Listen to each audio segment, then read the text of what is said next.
भज मन नारायण नारायण नारायण भज मन नारायण नारायण नारायण। बोलिए वृंदावन बिहारी लाल की जय हो। धर्म की अधर्म का प्राणियों में विश्व का गोहत्या गौ माता की परम पूज्य धर्म सम्राट स्वामी श्री करपात्री जी महाराज की अपने अपने सदगुरुदेव भगवान की श्री वृंदावन बिहारी लाल की हर हर। वेंकटाचलम महात्म्य के विषय में चर्चा चल रही थी। कल एक प्रसंग था कि जिस ब्राह्मण देवता ने, कश्यप गोत्रीय ब्राह्मण देवता ने राजर्षि परीक्षित को बचाने की सामर्थ्य होने पर भी प्राण रक्षा नहीं की, उसको कितनी कठिनाई का सामना करना पड़ा। इसका एक संदेश, कथा का संदेश, एक शिक्षा प्राप्त होती है कि किसी विद्या का अर्थ, किसी विद्या का उद्देश्य धन कमाना नहीं हो सकता। जब वो तक्षक के द्वारा प्रदत्त धन को लेकर के ब्राह्मण अपने गांव की ओर चले तो मार्ग में किसी गांव के व्यक्ति ने उसको आश्रय नहीं दिया, प्रश्रय नहीं दिया, सम्मान नहीं दिया, आदर नहीं दिया, बैठने को नहीं पूछा। और जब घर पहुंचे तो घर के लोगों ने घर नहीं घुसने दिया, पत्नी ने, बच्चों ने, परिवार के बंधु बांधवों ने, अरे ये धन लोभी, इसने धर्मात्मा राजा के प्राणों की रक्षा किए बिना अधिक धन के लोभ में नाग से धन लेकर के आ गया है। तो वही ब्राह्मण देवता फिर बड़े दिव्य महापुरुष की सन्निधि में पहुंचे। एक महात्मा जो बताए साकल्य ने समाधान बताया कि जाओ तुम वेंकटाचलम जाओ, स्वर्णमुखरी नदी के किनारे पर स्वामी पुष्करणी तीर्थ में स्नान करोगे, तब तुम्हारे इस पाप का प्रायश्चित होगा। स्वामी पुष्करणी तीर्थ की महिमा को जो जानते हैं और उसकी प्रशंसा करते हैं, स्वामी पुष्करणी तीर्थ का अर्चन करते हैं, नमस्कार करते हैं, स्वामी पुष्करणी तीर्थ में स्नान करते हैं, पितरों का तर्पण करते हैं, वो कभी स्वप्न में भी नरक का मुख नहीं देखते। पहले भी अनेक बार नरकों का उल्लेख आ चुका है, यहां भी उल्लेख है, मुख्य नरकों का उल्लेख है कि जो दूसरे के धन को, दूसरे की संतति को, दूसरे की स्त्री को अपनी चतुराई से बलपूर्वक उपयोग करना चाहता है, उपभोग करना चाहता है, वो तामिश्र नामक नरक में गिरता है। बोलिए वृंदावन बिहारी लाल की। अभी बड़ी सामान्य सी बात है कि दूसरे के पैसे पर, दूसरे के अन्न पर, दूसरे की वस्तु पर, दूसरे के भवन पर, दूसरे के वाहन पर ये मन आ गया कि ये वस्तु मेरी हो जाए, मेरे काम आ जाए, जगह खाली पड़ी है। तो याद रखना कि दूसरों की जो भूमि है, दूसरों की भूमि को अपनी बनाने की चाह रखें तो फिर अनर्थ होगा। दूसरे की वस्तु पर अधिग्रहण कर, वस्तु पर अधिकार जमाने की अनैतिक चाह रखने पर उसका परिणाम बहुत घातक होगा। काल पास में बांध करके यमदूत ले जाते हैं और अंधकाराच्छन्न एक ऐसे केंद्र पर पटक देते हैं जहां जीना बहुत कठिन हो जाता है। उसको कहते हैं अंध तामिश्र। अभी क्या होता है नरक, ये तो भगवान जाने, परंतु उसका जैसा, नरक के जैसा दुख भोगना है तो एक दो उदाहरण दे सकते हैं। मान लीजिए किसी क्षेत्र में मच्छरों की अधिकता हो और मच्छरदानी ना हो, ओढ़ने का साधन ना हो, शरीर ढकने का, और मच्छर प्रचुर मात्रा में हो, रात भर भाई साहब की जो गुजरेगी वो नरक में ही गुजरेगी। जो माता पिता और ब्राह्मण से द्वेष करता है, जो आचार्य से द्वेष करता है, वो पुरुषाधम, वो अधम पुरुष वो ऊपर से प्रचंड चंड रश्मि के ताप से संतप्त होता है और नीचे से उस जहां रोका जाता है उसके नीचे आग जल रही होती है और ताम्र में उसका फर्श होता है स्थान का, नीचे भी आग जल रही है और ऊपर से भी आग जल रही है और काल सूत्र पास में उसको बांध करके उस स्थान पर डाल दिया जाता है। और इसका दर्शन कराना है तो तपती हुई बालू हो, नंगे पांव हो, नंगा सर हो और बेचारे को घुमा दीजिए घंटा भर बालू में, पता चल जाएगा सब। जो माता पिता का तिरस्कार करते हैं, आवेश में आकर के अपने आचार्य का तिरस्कार करते हैं, जो ब्राह्मण का अपमान करते हैं, तन मध्य ताम्रमय खले कालसूत्रेति नाम के पात्यते भटई, ऊपर से भूखे प्यासे बिलखते हैं। ये क्यों किया जाता है?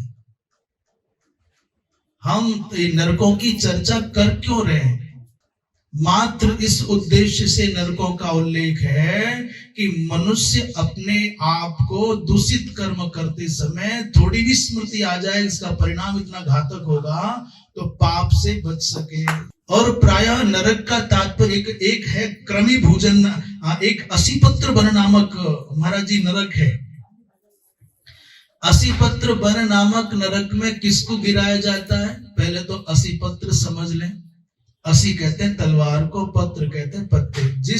जिन वृक्षों के पत्ते तलवार की जैसी तीक्ष्ण होते हैं, ऐसे वृक्षों का एक जंगल है जिस जंगल के वृक्षों के पत्तों में तलवार की जैसी तीक्ष्णता है और नंगे बदन उस जंगल में भगाया जाता है, दौड़ाया जाता है। पत्ता छू भी जाता है तो अंग अंग कट जाता है। उस असीपत्र नामक घोर नरक के केंद्र पर किसको डाला जाता है? जो परंपरागत पवित्र वेद मार्ग का परित्याग करके परंपरागत ऋषि प्रोक्त उपासना के संस्कारों को, आचार पद्धति को त्याग करके कुमति कल्पित कुपथ पर जाता है। अभी आजकल तो बहुत सारी ऐसी दुकानें चली हैं धर्म के नाम पर। अभी किसी का नाम लेने से क्या होगा? देखो, जिस परंपरा में भगवान राम का, भगवान कृष्ण का अवतार हुआ, जिस उपासना को भगवान राम और भगवान कृष्ण ने किया, आजकल के तथाकथित आधुनिक बनने वाले लोगों ने कहा वो पुराना है। उस धर्म का परित्याग करके नई नई दुकानें, नए नए कल्पित पंथ बना लिए। कोई कहता है समाज नया बनाएंगे, कोई कहता है परिवार नया बनाएंगे, कोई कहता है सौदा सच्चा देंगे और कोई कहता है हम कुमार के ब्रह्म लाएंगे।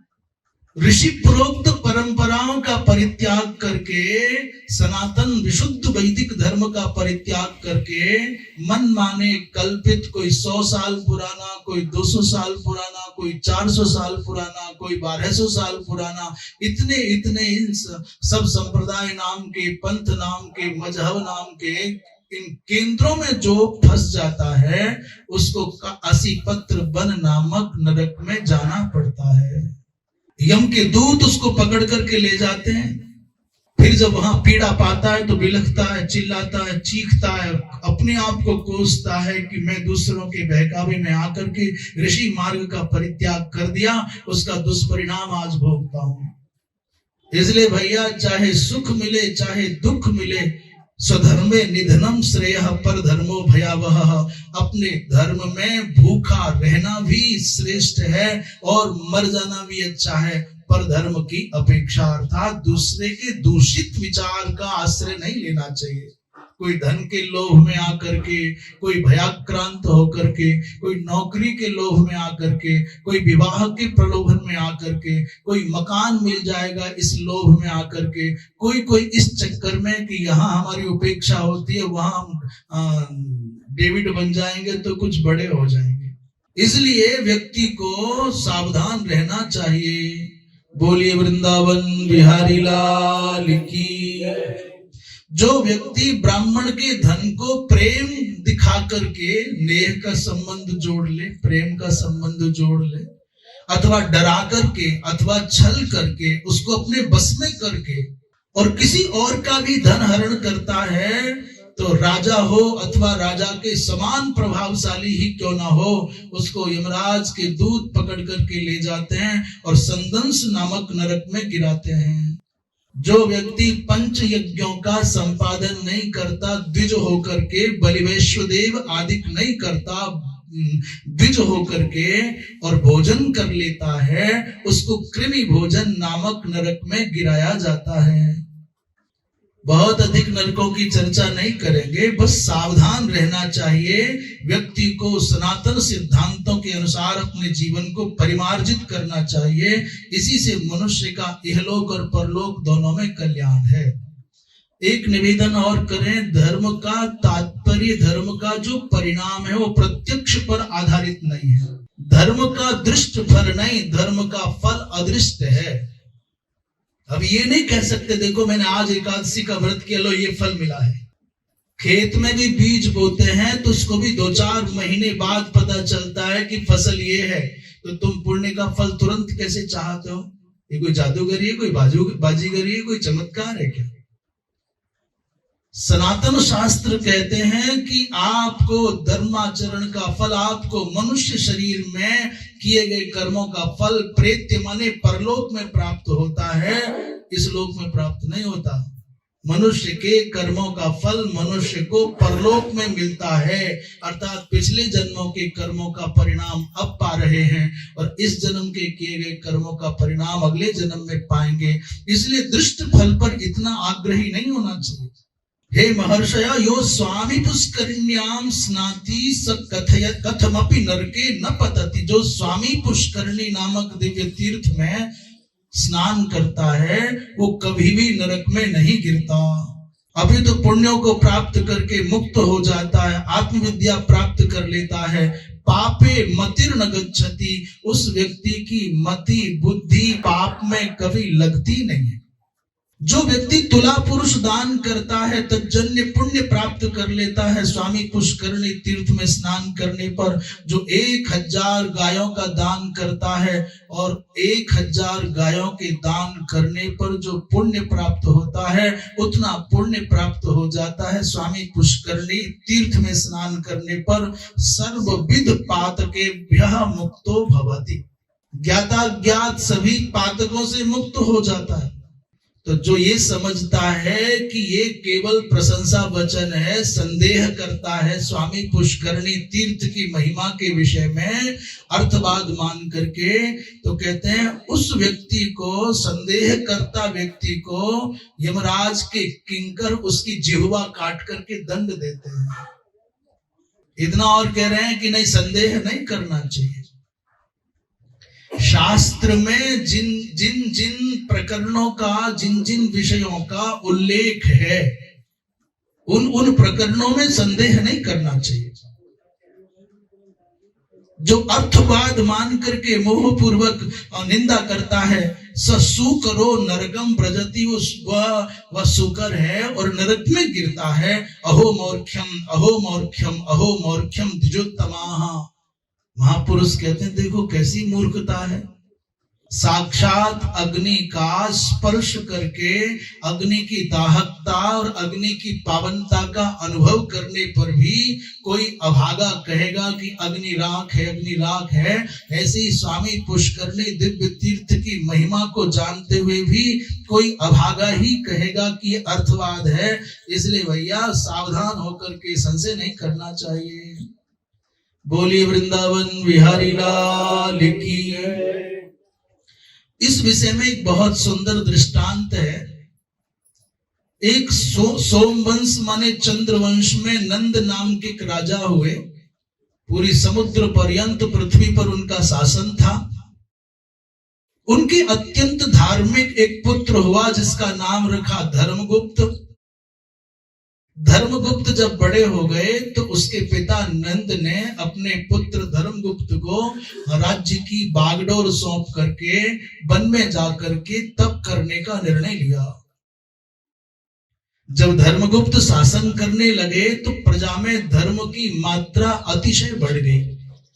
प्रजा धार्मिक हो गई, सर्वत्र संकीर्तन होने लगे, सर्वत्र भगवत कथाएं होने लगी, मंदिरों की संख्या बढ़ गई। वो राजा एक दिन मृगिया खेलने के लिए वन में गए। और इतने धार्मिक राजा हैं कि सायंकाल होते ही अपने घोड़े से उतर गए, स्नान करके किसी सरोवर में संध्या वंदन करने लगे।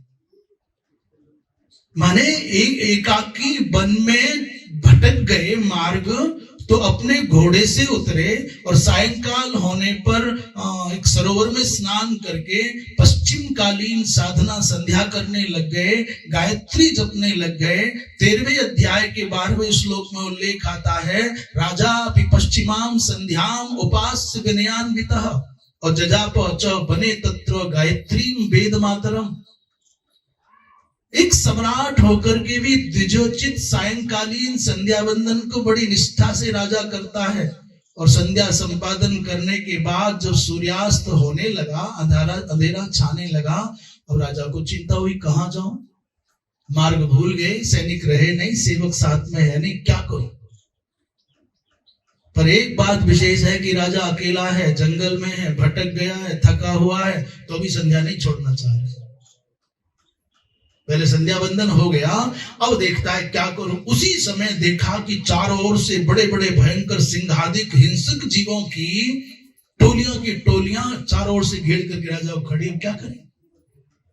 सरोवर के किनारे पर एक वृक्ष था, राजा ने सोचा कि रात तो काटनी ही है, इसलिए राजा उस वृक्ष पर चढ़ गया। आत्मरक्षा की भावना से वृक्ष पर चढ़ा, और जैसे वृक्ष पर चढ़कर के ठिकाना बनाया कि सुगमता से रात्रि विश्राम हो जाएगा, उसी समय एक रीछ दौड़ा दौड़ा आया, एक भालू, और उसके पीछे दौड़ रहा था सिंह। तो भालू ने अपने प्राणों की रक्षा करने के लिए उसी वृक्ष पर आश्रय पाया जिस पर राजा बैठा हुआ है। राजा ने सोचा कि अब गए बेटा, नीचे उतरो तो राजा, और नीचे उतरो तो वनराज है, माने मृगराज है, और ऊपर रहो तो ये ऋक्षराज है। अब जान बचानी भारी हो गई।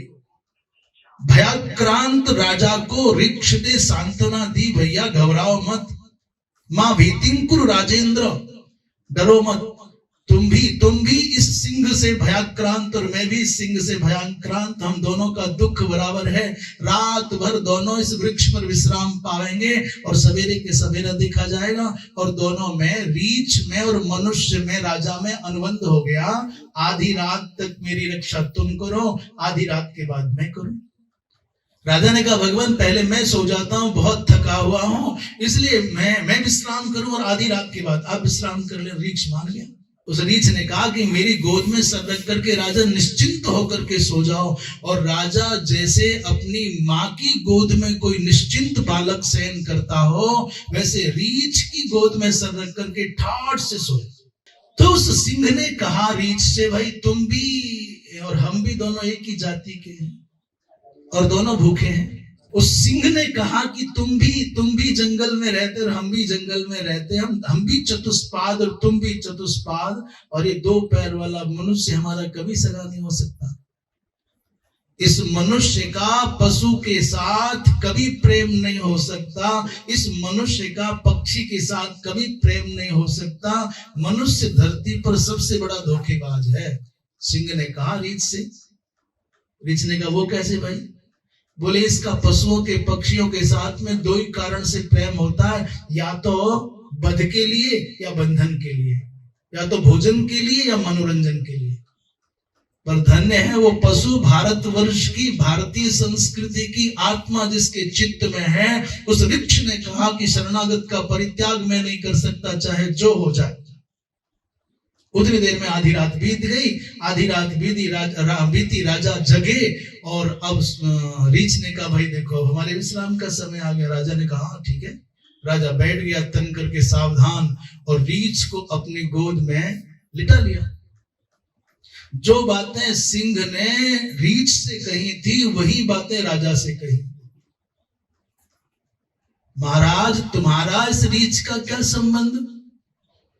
मैं भूखा बहुत तड़पता हूं, मेरे प्राण संकट में है, धक्का देकर के रीछ को गिराओ, मेरे प्राण बच जाएंगे, मेरे प्राण बचाने का पुण्य आपको मिलेगा। और रीछ से क्या दोस्ती तुम्हारी, क्या नाता? ये कल को भूखा सवेरे उठेगा, सबसे पहले तुमको ही खाएगा।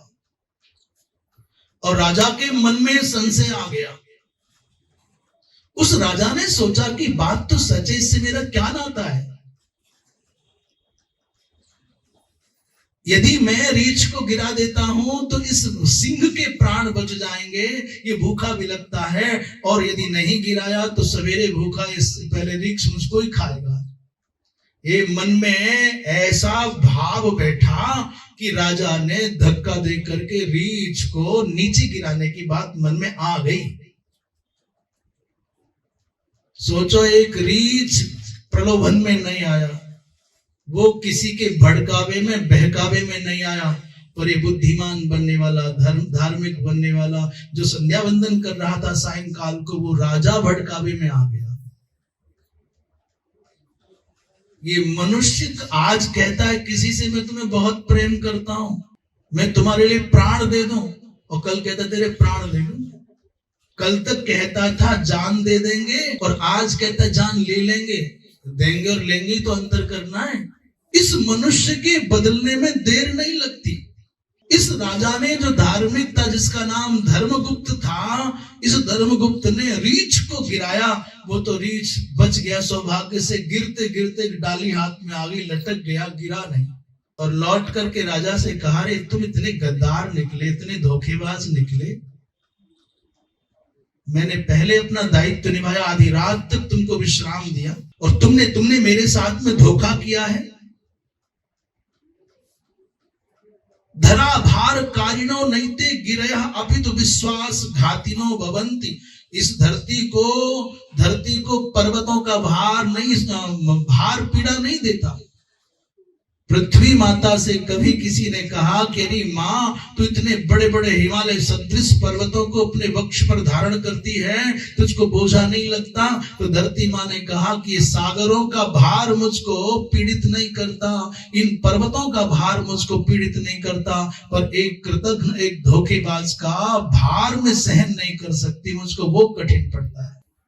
क्रोध में भर करके क्रुद्धा रीक्षा, उस रीछ ने कहा, अरे मूर्ख, तुमने मेरे साथ में धोखा किया है। तुम्हें पता नहीं मैं रीछ नहीं हूं, मैं ध्यान काष्ठ नाम का महात्मा हूं, और केवल संसार की दृष्टि से बचने के लिए वृक्ष के शरीर में रह करके कि संसार प्रणाम ना करे, संसार प्रतिष्ठा ना दे, संसार में प्रसिद्धि ना हो, क्योंकि प्रतिष्ठा होने पर, प्रसिद्धि होने पर, प्रणाम होने पर संसार में सब पुण्य लुट जाता है। इस दृष्टि से मैं रीछ के शरीर में था, मैं भृगुवंशी ब्राह्मण हूं। तुमने विश्वासघात किया है, इसलिए जाओ, अतो याहि भूमौ उन्मत्तो भूत्वा विचर जाओ, तुम धरती पर पागल होकर के, विक्षिप्त होकर के भ्रमण करो। उस ध्यान काष्ठ नाम के महात्मा ने, जो रीछ के शरीर में निवास करते थे, उन्होंने शाप दिया। राजा वहां से प्रातःकाल लौट करके आया तो सही, परंतु राजा के रूप में नहीं, अपने राज्य में आया विक्षिप्त के, पागल के रूप में, उन्मत्त के रूप में आया। कभी भी कुछ भी बोल जाता, कभी भी कुछ भी करने लग जाता, न संध्या, न शौच, न स्नान, न सुवस्त्र धारण करना। मंत्री गण परेशान हो गए, पुरोहित परेशान हो गए, महारानी परेशान हो गई, प्रजा बड़ी चिंतित हो गई, क्या करे। अंत में मंत्रियों ने निर्णय किया कि इनके पिताजी महाराज नंद नर्मदा के किनारे पर तप करते हैं, इसलिए उनके पास चलते हैं। भैया, उस समय उन वृक्ष बने हुए महात्मा ने सिंह से कहा, ध्यान काष्ठ नाम के महात्मा ने सिंह से कहा, अरे भैया, तुम सिंह नहीं हो, अपने स्वरूप का स्मरण करो। सिंहो नहीं वास्ती, कुबेर के सचिव तुम महायक्ष हो। हे भद्र, किसी समय तुमने काम के वशीभूत होकर के अपनी पत्नी के साथ में गौतम ऋषि के आश्रम में नग्न होकर के रमण करने की इच्छा की थी, इसलिए गौतम ऋषि ने अपने आश्रम की मर्यादाओं का लंघन करने के कारण तुमको शाप दिया, जाओ सिंह हो जाओ। ध्यान काष्ठ मुनि का संपर्क जब तुम्हारे साथ होगा तब तुम्हारा सिंहत्व जाएगा। और जैसे सिंह ने ध्यान काष्ठ मुनि के वचनों को सुना तो स्मरण आ गया, और उसी के साथ उनका सिंहत्व चला गया। वो यक्ष रूप में अपने धाम को लौट गए। वो सिंह सिंह न रहा, ये ऋक्ष ऋक्ष न रहा, परंतु ये मनुष्य बेचारा, ये मनुष्य भी मनुष्य नहीं रहा। गजब बात यह हो गई कि ऋक्ष का और उस सिंह का तो उद्धार हो गया, पर मनुष्य का पतन हो गया, क्योंकि मनुष्य ने शरण में आए हुए प्राणी के साथ धोखा दिया, उसके साथ दगा की। ये प्रजा बड़ी पीड़ित हो गई, मंत्रीगण बड़े पीड़ित हो गए। इस विक्षिप्त राजा को धर्मगुप्त को लेकर नर्मदा जी के किनारे पर महाराज नंद के पास पहुंचे। महाराज नंद अपने पुत्र को लेकर के सद्यः जैमिनी ऋषि के पास में गए और निवेदन किया, भगवान मेरे पुत्र को क्या हो गया, धर्मगुप्त को क्या हो गया। महर्षि जैमिनी ने कहा कि ध्यान काष्ठ नाम के महात्मा के शाप के कारण इनको उन्मत्तता हुई है, इनको विक्षिप्तता आई है। इसलिए राजन यदि अपने पुत्र का कल्याण चाहते हो तो स्वामी पुष्करणी तीर्थ में जाकर के विधि पूर्वक स्नान करोगे, तब इसका दोष मिटेगा। ये नंद अपने पुत्र को लेकर के स्वामी पुष्करणी तीर्थ में वेंकटाद्रि पर गए और विधि पूर्वक वहां स्नान किया। तब जाकर इस धर्मगुप्त का वो जो विक्षिप्तता जन्य दोष था, जो उन्मत्तता थी, उसका निवारण हुआ। महर्षि कहते हैं, भैया स्वामी पुष्करणीम त्यक्त्वा तीर्थ मन्यत ब्रजेतु यः स्निग्धं स गोपयस् त्यक्त्वा स्नुहि क्षीरम प्रयाचते। ऐसा स्वामी तीर्थम स्वामी तीर्थम स्वामी तीर्थम इति द्विजाः त्रिपठन्तो नरा एवं यत्र क्वापि जलाशये स्नाति सर्वे नरास्ते वै यास्यन्ति ब्रह्मणः पदम। इस स्वामी पुष्करणी तीर्थ की महिमा का गान करते हुए महापुरुष महात्मा कहते हैं, यहाँ ये जो स्वामी पुष्करणी की महिमा का गान कर रहे हैं, उसका उद्देश्य ये नहीं है कि अन्य तीर्थों का निरादर हो जाए, अभी तो मात्र उद्देश्य है स्वामी पुष्करणी तीर्थ की महिमा का गान करना। वो कहते हैं स्वामी पुष्करणी तीर्थ के रहते किसी अन्य तीर्थ में जाना ठीक वैसा लगता है जैसे कोई गौ माता का, वेद लक्षणा गौ माता का दूध छोड़ करके स्नुही का दूध कोई जुटाना चाहता हो। एक वृक्ष होता है जिसमें से दूध जैसा कोई श्वेत द्रव्य निकलता है, तो गौ माता के दुग्ध का परित्याग करके कोई वृक्ष विशेष का दुग्धोपम कोई पदार्थ पाना जैसे कोई चाहता हो, ठीक वैसे ही वो अभागा माना जाएगा जो स्वामी पुष्करणी तीर्थ का परित्याग करके अन्य तीर्थ में जाएगा। और एक बात और कह रहे हैं कि 3 बार यदि स्वामी पुष्करणी स्वामी पुष्करणी स्वामी पुष्करणी ऐसा उच्चारण कर ले तो वो जहां कहीं भी स्नान करेगा उसको स्वामी पुष्करणी तीर्थ में स्नान करने का पुण्य भी प्राप्त होगा और सभी प्रकार के दोषों से मुक्त होकर के उसको ब्रह्म पद प्राप्त करने का सौभाग्य मिलेगा। यदि इस कथा का श्रद्धा पूर्वक श्रवण करने वाला श्रोता ब्रह्म हत्या सदृश पाप से मुक्त हो जाता है और जो इस कथा का प्रवाचक है उसको भी अपूर्व पुण्य की प्राप्ति होती है।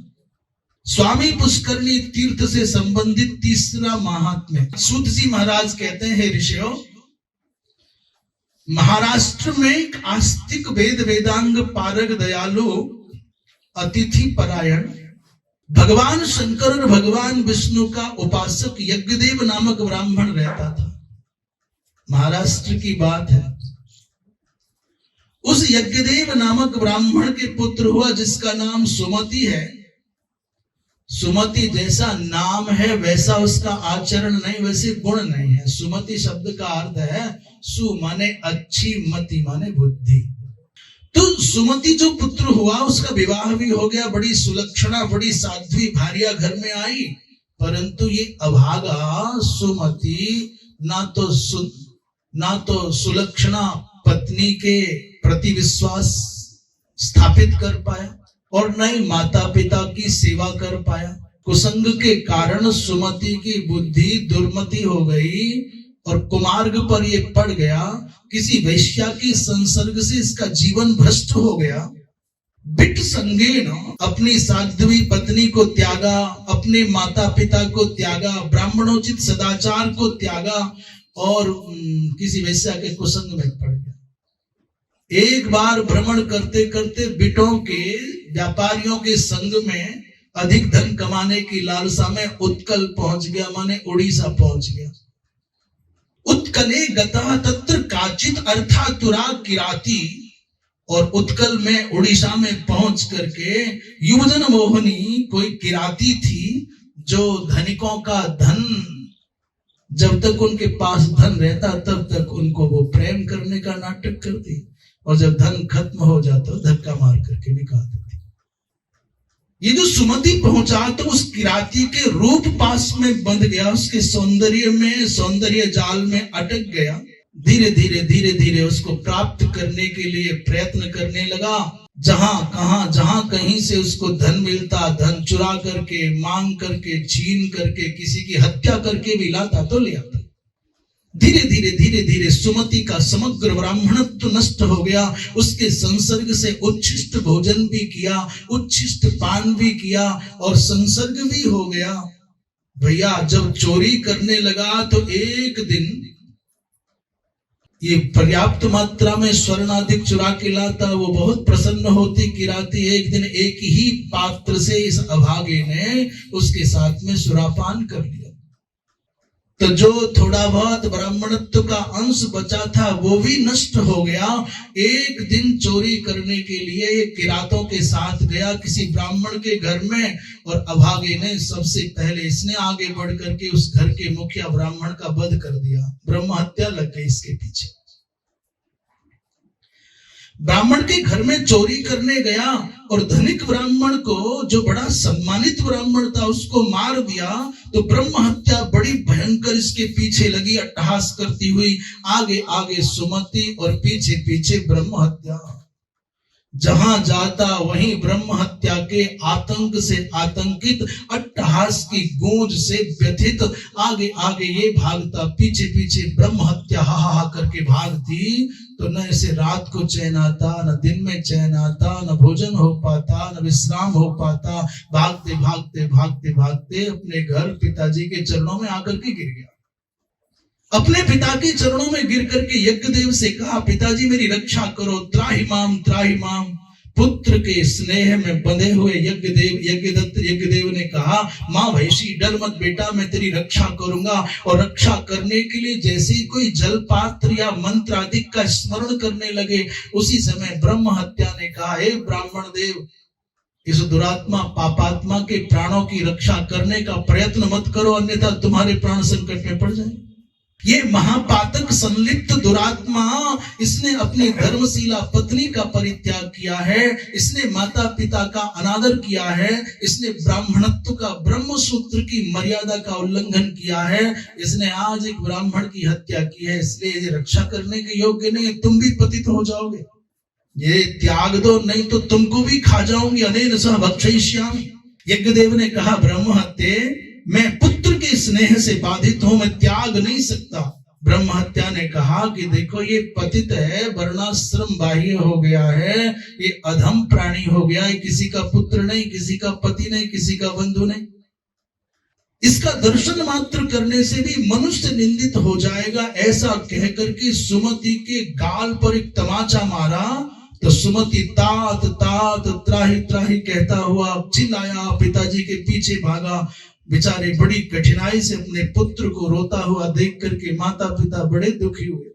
महाराज अंत में वो दोनों के दोनों माने माता पिता अपने पुत्र को लेकर के महर्षि दुर्वासा की शरण में गए, और महर्षि दुर्वासा की शरण में जाकर के यज्ञदेव ने कहा, भगवान ये मेरा इकलौता पुत्र है, मेरे पितरों के पिंडदान का, जलांजलि का यही आधार है, मेरी वंश की रक्षा इसी के ऊपर अवलंबित है, इसके प्राणों की रक्षा करो, इसके प्राण संकट में है। महर्षि दुर्वासा ने कहा, अरे यज्ञदत्त यज्ञदेव, तुम्हारे पुत्र ने ब्रह्म हत्या की है, इसलिए ब्रह्म हत्या के पाप से इसका रक्षण करना सामान्य प्रायश्चित्त के द्वारा संभव नहीं है। इसलिए अब एकमात्र उपाय बचता है, तुम अपने पुत्र के सहित स्वामी पुष्करणी तीर्थ में जाओ और वहां विधि पूर्वक, विधान पूर्वक संकल्प स्नान कराओगे तो 3 दिन तक स्नान कराने पर इसके ब्रह्म हत्या जन्य दोषों का निराकरण हो जाएगा। महर्षि दुर्वासा की आज्ञा मान करके यज्ञदेव अपने पुत्र के सहित स्वामी पुष्करणी पहुंचे और वहां 3 रात्रि पर्यंत विधि पूर्वक संकल्प पूर्वक स्नान कराया है अपने पुत्र को, और स्वामी पुष्करणी तीर्थ में स्नान करने मात्र से इस सुमति की ब्रह्म हत्या जन्य दोष की निवृत्ति हो गई। बोलिए वृंदावन बिहारी लाल की। आकाशवाणी उसी समय हुई, उन्होंने कहा हे विप्र सुमति तब पुत्र निष्पापत्वम अवाप। आकाशवाणी ने कहा यज्ञ देव से, तुम्हारा पुत्र निष्पाप हो गया, तुम्हारा पुत्र शुद्ध हो गया, संदेह नहीं करना। सूत जी महाराज कहते हैं, हे महर्षयों, अस्याख्यानस्य पठनेन, इस स्वामी पुष्करणी नामक तीर्थ की महिमा का श्रवण करने से, इसका पाठ करने से, इसकी कथा कहने से, पठनेन श्रवणेन श्रावणेन च वाजपेय यज्ञ जन्यम फलम न दुर्लभमिति। अर्थात जो इस आख्यान को श्रद्धा पूर्वक सुनता और सुनाता है, ऋषि कहते हैं उसको वाजपेय यज्ञ करने के बराबर पुण्य प्राप्त होता है। बोलिए वृंदावन बिहारी लाल की। सूत जी महाराज कहते हैं, महात्मा एक बहुत प्यारी और कथा है। वेंकटाद्रि पर एक समय एक कृष्णाख्य तीर्थ है, कृष्ण नामक एक तीर्थ है।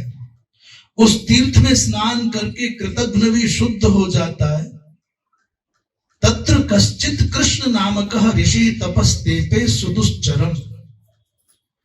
पूर्व काल में यहाँ कृष्ण नाम के किसी दिव्य महात्मा ने तप किया था, इसलिए उसका नाम कृष्ण तीर्थ हो गया।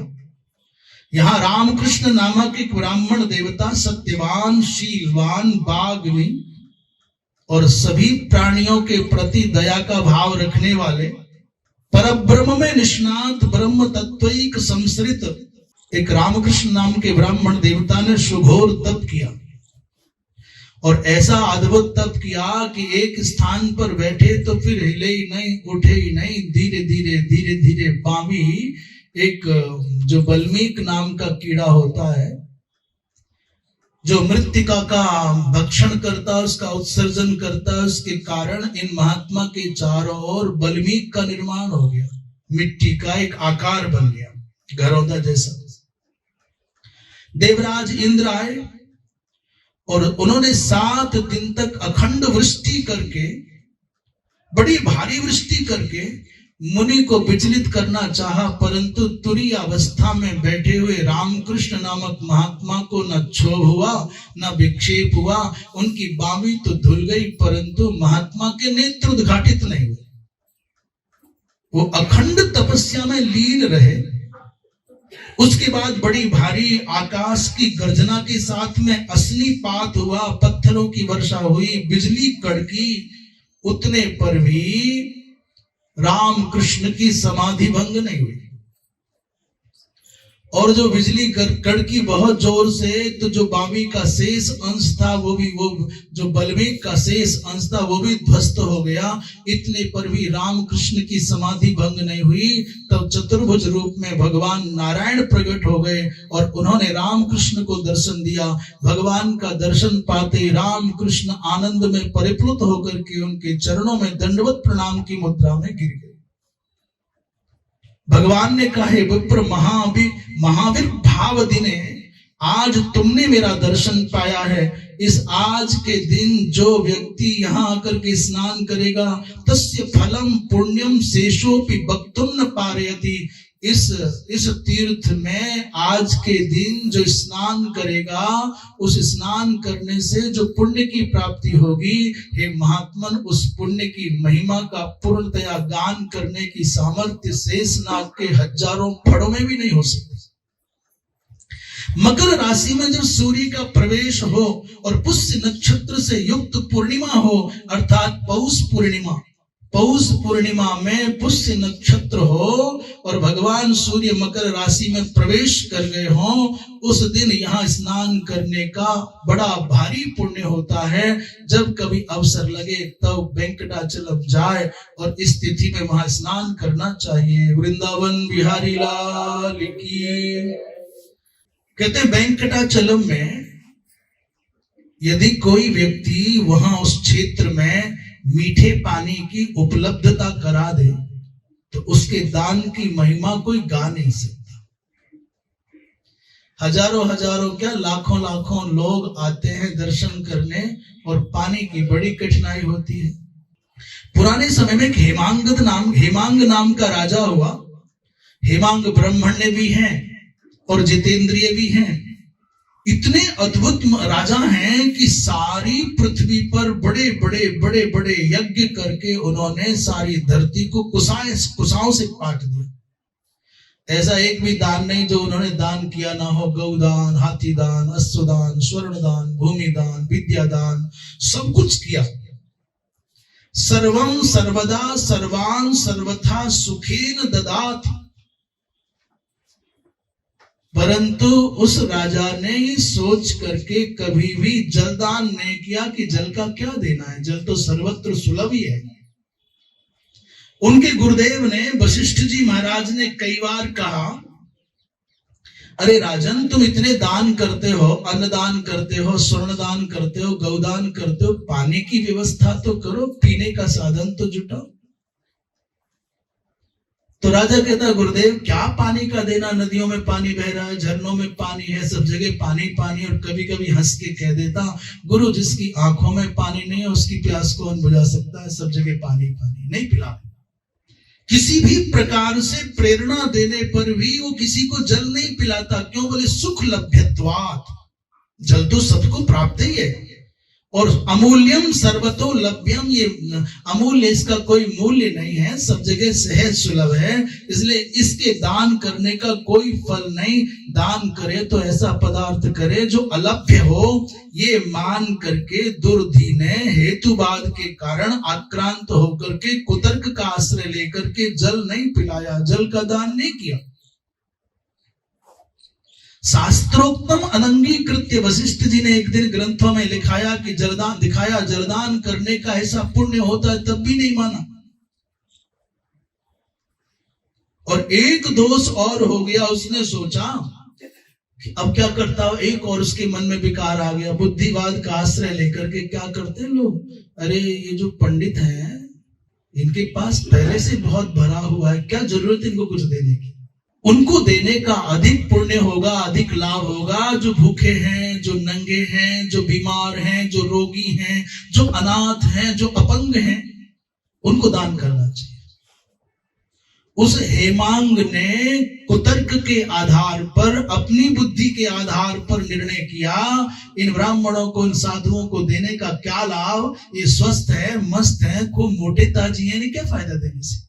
किसको देना चाहिए? जिसके हाथ नहीं, पैर नहीं, आंख नहीं, कान नहीं, ये नहीं, वो नहीं। इस राजा ने भी वही किया। शास्त्रोक्तम अनंगीकृत्य समत्या कल्पितेन विचारेण, अपनी बुद्धि से विचार करके, महाराज ये गायों की सेवा करने की अपेक्षा धीरे धीरे इसकी रुचि बन गई, कुत्तों को, गधों को रक्षित किया जाए। उससे कोई कहता, भाई ऐसा क्यों करते हो, तो तर्क लेकर के कहता, अरे गायों को तो सारी दुनिया प्रेम से देती है, बेचारे ये कुत्ते, इनका कौन स्वामी।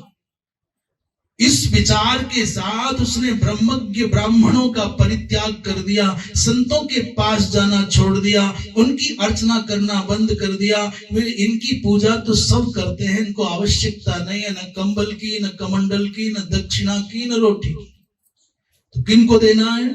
बोले व्यंगान, दरिद्रान, वृत्तिकर्षितान, पंगून, अंधान, खंडान, विकलान, उनको ढूंढ ढूंढ करके अनाथों को बुलाता, उनकी सेवा करता और उनका सम्मान करता। जो अविद्यावान थे उनको पूजता है। दरिद्राणाम गति कावा तस्मात् ते मद्दयास्पदाः इति दुष्टेषु पात्रेषु दत्तवान किमपि स्वकम्। महाराज, इस व्यक्ति ने, इस राजा ने क्या किया, ये मन में निर्णय कर लिया कि इन विचारों का दुनिया में कोई नहीं है, इसलिए दीनों को, अनाथों को मेरी दया की अधिक आवश्यकता है। अब क्या करता, यहां ब्राह्मण विद्वान उपलब्ध है, उसको छेक करके, छोड़ करके उसके पास पहुंच जाता, भाई तुम लो। शिक्षा क्या है? बोले दीनों का, अंधों का, विकलांगों का सहयोग करना चाहिए, सेवा करनी चाहिए, दया उनको करनी चाहिए, अच्छी बात है। इसमें निंदा का या निषेध का कोई विषय नहीं है। परंतु शास्त्र जो कहता है कि देश काल और पात्र का विचार करके ही दान करना चाहिए, वो चित्त में सावधानी पूर्वक रहना चाहिए। दया करना मनुष्य का स्वाभाविक नैसर्गिक धर्म है, दया करना चाहिए। पर दया करने से जो पुण्य प्राप्त होगा उसकी कक्षा भिन्न है, और दान करने से जो पुण्य प्राप्त होगा उसकी कक्षा भिन्न है। दया जीव मात्र पर करो, दया देश की अपेक्षा नहीं करती, दया काल की अपेक्षा नहीं करती, दया पात्र का विचार नहीं करती, देश काल पात्र का विचार दया नहीं करती, देश काल पात्र का विचार दान करता है, दान को अपेक्षा है। आप यदि दान करना चाहते हो तो उत्तम से उत्तम देश हो, उत्तम से उत्तम काल हो, उत्तम से उत्तम पात्र हो तो दान करोगे। भगवान कृष्ण ने भगवत गीता में 3 प्रकार के दान का उल्लेख किया है, सात्विक दान, राजस दान, तामस दान। और सात्विक दान का उल्लेख करते हुए भगवान कहते हैं देशे काले च पात्रे च। देश का विचार भी हो कि कौन सा देश श्रेष्ठतम है, काल का विचार भी हो कि कौन सा समय सर्वोत्तम है, और पात्र का विचार भी हो कि सर्वश्रेष्ठ उर्वरा वो खेत कौन सा है जिसको देने पर अनंत अनंत गुणित लाभ होगा। इसलिए भैया दया और दान का घालमेल नहीं करना, इनको मिक्स नहीं करना। दान करने का क्षेत्र पृथक है और दया करने का क्षेत्र पृथक है। अब भैया ऐसा करते करते करते करते इस राजा को अपात्रों को दान करने के कारण शास्त्र की आज्ञा का, आचार्य की आज्ञा का उल्लंघन करने के कारण क्या हुआ, बोले ये इसका शरीर पूर्ण हो गया, मरना तो सबको, ये भी मर गया। हेमांग मरा तो 3 जन्मों तक वो चातक बना। इतना बड़ा धनी, इतना बड़ा दानी, इतना बड़ा मानी, इतना बड़ा धर्मात्मा मरा तो 3 जन्म तक चातक बना, 1 जन्म तक गीध बना, 7 जन्म तक कुत्ता बना, और 1 जन्म में गोधा बना। मिथिलाधिपति श्रुत कीर्ति के भवन में गोधा बन करके रह रहा था। श्रुत कीर्ति नाम के राजा के भवन में 88 वर्षम माने 88 वर्ष तक उस भवन में रहा। जो कीड़ा मिल जाता उसी को खा करके भूख मिटा लेता और जल के अभाव में तड़पता रहता। एक दिन राजा के भवन के सम्मुख मार्ग में पड़ा हुआ था, पानी नहीं मिलता था। उसी दिन श्रुत कीर्ति नाम के उस राजा के यहाँ श्रुतदेव नाम के एक ब्राह्मण देवता आए। श्रुत कीर्ति राजा का नाम है और श्रुतदेव ब्राह्मण का नाम है। तीर्थ यात्रा करके आए थे और जैसे ही ब्राह्मण देवता को आया हुआ देखा तो श्रुत कीर्ति उठ के खड़े हो गए, उनको मधुपर्क दिया, आसन पर बिठाया, चरण धोए और चरणोदक को लेकर के जैसे राजा ने ऐसे किया, अपने सर पर छींटकी मारी और अपने भवन में छींटा मारे तो उस ब्राह्मण देवता के चरणोदक की कुछ छींटें उस गोधा के ऊपर पड़ गई। महाराज जैसे उस गोधा के शरीर पर वो छींटे पड़े, चरणोदक के जल के बिंदु पड़े, गोधा त्राही त्राही जोर जोर से चिल्लाने लगी, बचाओ बचाओ, त्राही त्राही। राजा ने देखा, ब्राह्मण देवता ने देखा क्या हो गया, कौन है जो त्राही त्राही करता है। श्रुतदेव नामक ब्राह्मण ने कहा, जी कौन हो तुम, किस पाप के कारण इस दुर्दशा को प्राप्त हुए हो। तब गोधा ने अपनी कथा सुनाई, में हेमांग नाम का राजा, महाराज मैंने अपनी बुद्धि से, अपनी समझ से ऐसा ऐसा किया और उसका दुष्परिणाम ये हुआ कि मैं आज यहाँ में इक्ष्वाकु वंश का हेमांग नाम का राजा, इतने यज्ञ, इतने दान, इतना पुण्य किया और आज मेरी ये दशा है। 88 वर्ष, अष्टाविंशति माने 28 वर्ष से, अष्टाविंशति जन्मानी माने 28 जन्म मेरे बीत गए और 28 जन्मों से 28वें जन्म में गोधा बन करके आया हूं और यहां भी मुझको 88 वर्ष बीत गए रहते रहते। आज भगवान आप जैसे पुण्यात्मा ब्राह्मण देवता के चरणोदक का संश्रय पाकर के मुझ में बोलने की सामर्थ्य आई है।